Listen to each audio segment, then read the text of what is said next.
Hello and welcome to the Ramon Foster Show, brought to you by the Get Go Cafe and Market, where they're open for business, serving hot, fresh food 24/7. What's going on this Taco Tuesday, Mon? Is it Taco Tuesday in Hendersonville, Tennessee? It's Taco Tuesday everywhere, man, except for, no, it's Taco Tuesday everywhere, DK. Hey, let's celebrate by doing the Ramon Foster Show. Let's do a little bit of that, and let's talk about the Madden ratings, because I got to be honest with you. I'm not one of those people that pays attention to these things.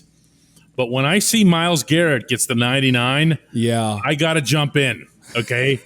Because my eyes tell me something else, because my eyes see him when he's facing which team? The Pittsburgh Steelers. Yes, and as a result, what else have mine eyes seen out of Myles Garrett? You've seen young tackles kind of have a day with them. You have seen that. Dan Moore has got to be a 100, right?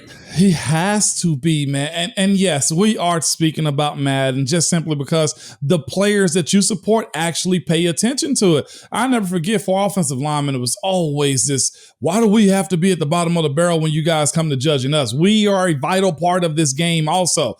If not, just do a 7-on-7. Most offensive linemen, if you're a non-starter, you probably hang around a 72.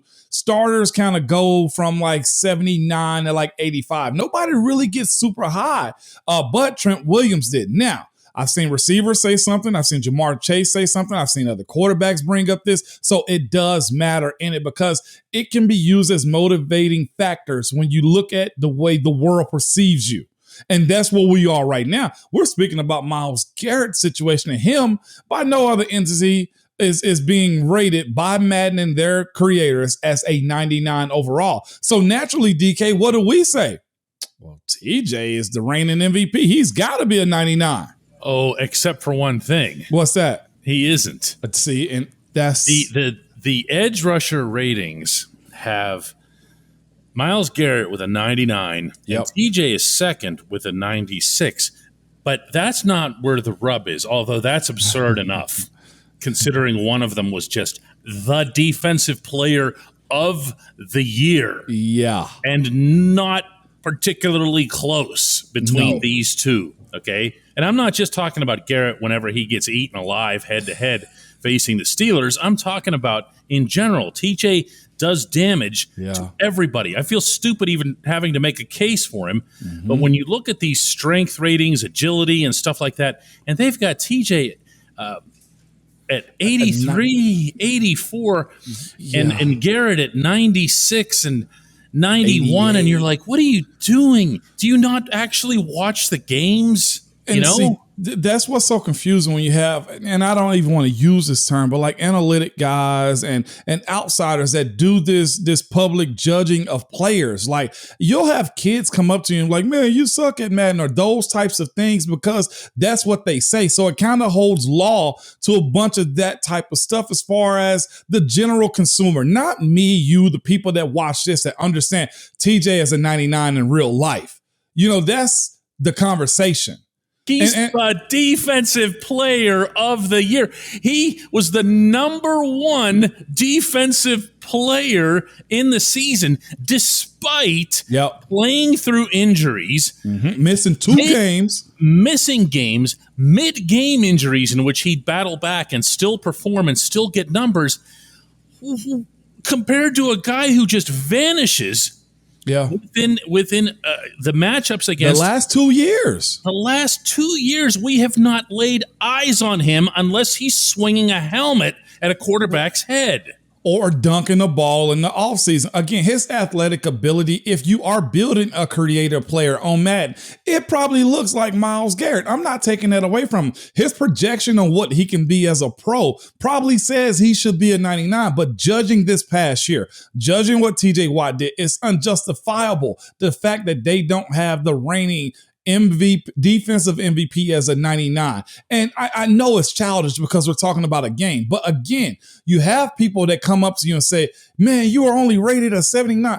Oh, man, you are only rated a 92. You was only rated a... Wait, you make this sound like this actually happened. Did this actually happen to you? I'm just telling you, it does happen in real life. I've heard guys bring this up about kids, or just saying this. Or there's a funny little video about me, like I was the slowest lineman on the game or something like that one point in time. And I was just like, okay, I still got paid, but that's what happens. You bring a How game. was I on the pay scale versus the Madden scale? It was really nice, okay? You bring a game into reality, and that's why guys get upset. We were talking about Cam about a week ago, right? With that list that he was on, when he was slated as number 5. Well, it's because so many people publicly consume that they assume that that's also real life. And that's where the issue comes in. I know, for instance, TJ probably won't say anything about it, right? But young wide receiver in Cincinnati, Jamar Chase, had a bunch of guys slated before him. And you know what he said in real life?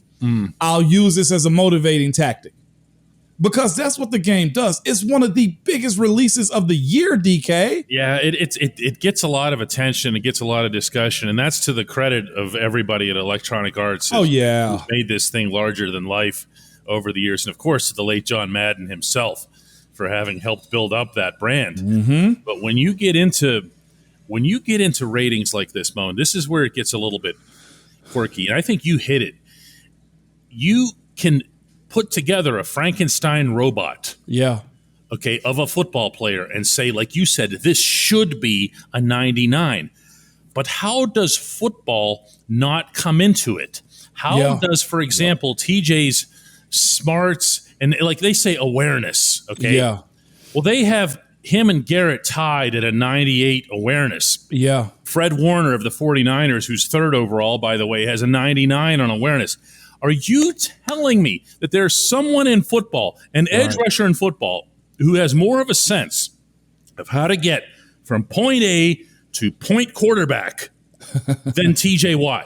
Really? That there's one individual that can sniff that path out better than TJ? There are not many. And this is the other one, too. Myles Garrett has a better acceleration than TJ. That's a lie. The sacks say differently. His closing on play says differently. His strength, okay, I'll probably give that edge to Myles Garrett. Just look at him. You naturally say, that guy probably is a freak in the weight room, and it shows. But TJ's up there. Also, the agility aspect of it, I'm almost probably giving it either a tie or to TJ. Like, there's no less than a tie. But we're talking about real life things here, DK. We're talking about stuff that actually matter. TJ does this stuff in real life. And that's where I always took a shot when I could to those people that did this. The video game culture has the term cheat code. Well, EA Sports were handed a cheat code here. It was the DPOY award. They didn't need to overthink this, and they didn't need to, hey, wait a second, Moan. Maybe if they name the wrong guy, they get more publicity out of it. Wow. Okay, when we come back on the Ramon Foster Show, a little bit of Moan's favorite subject in the football world.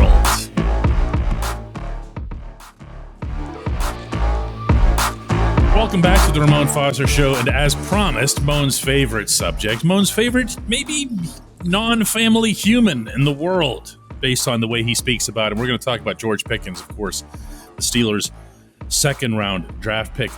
Moan, what's a reasonable and fair, not hyperbolic, not over the top, but a reasonable and fair expectation of this kid in his first year? Because I'm sorry, the one thing that I can't get past here is the idea that he'll be able to instantly be as part of this offense and just have everything down. You know what I'm saying? Yeah. No, with him, he's got to do the simple things the best.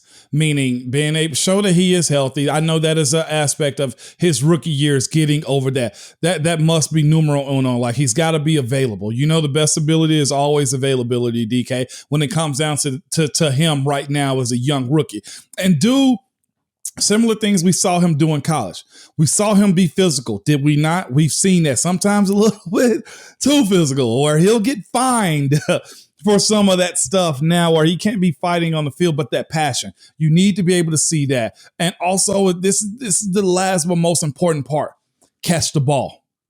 Don't get shell-shocked. Don't be a deer in the headlights. Catch the ball. Now, I would give him a number of, hey, we need about 5 explosive plays. Hey, we need to have about 4 touchdowns. No.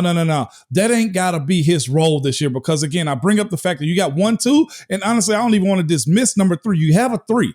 You got Deontay, you got Chase, and you also got Pat. Okay, let's be honest about that. And another guy that's in that pass catching world is Najee too.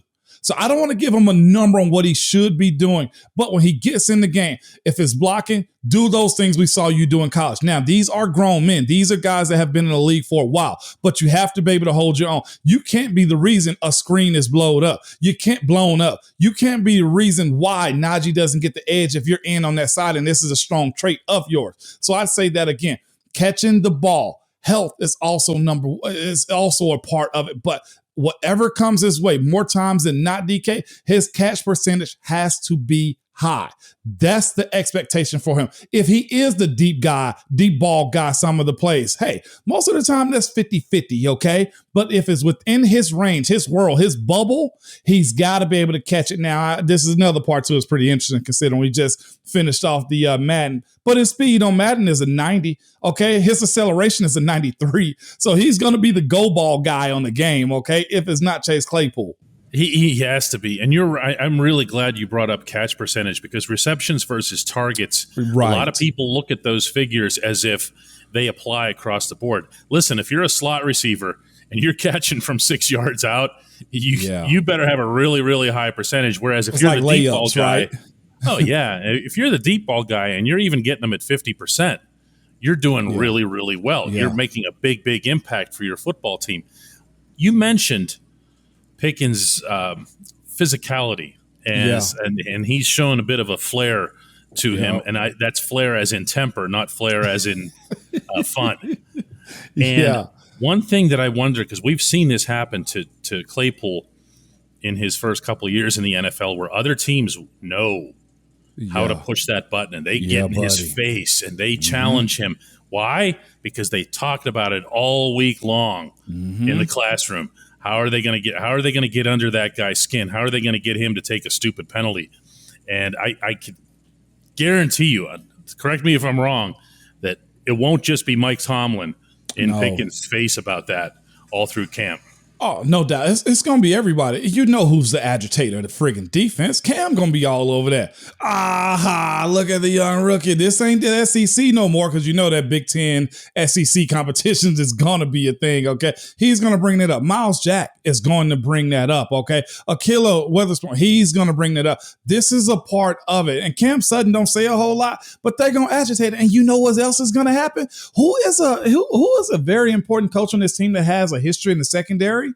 Coach Tomlin. He's going to go into those meetings some days, DK. And I'm talking about George Pickens is going to have the day of his life the day before.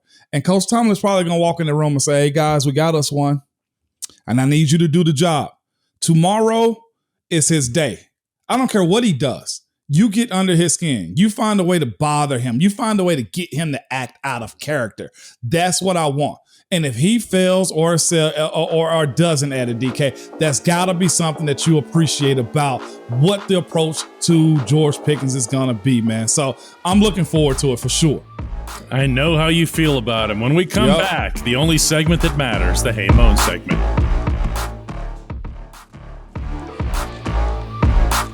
Welcome back. It's the only segment that matters. It's the Hey Mon segment. And for that, you didn't mention your name.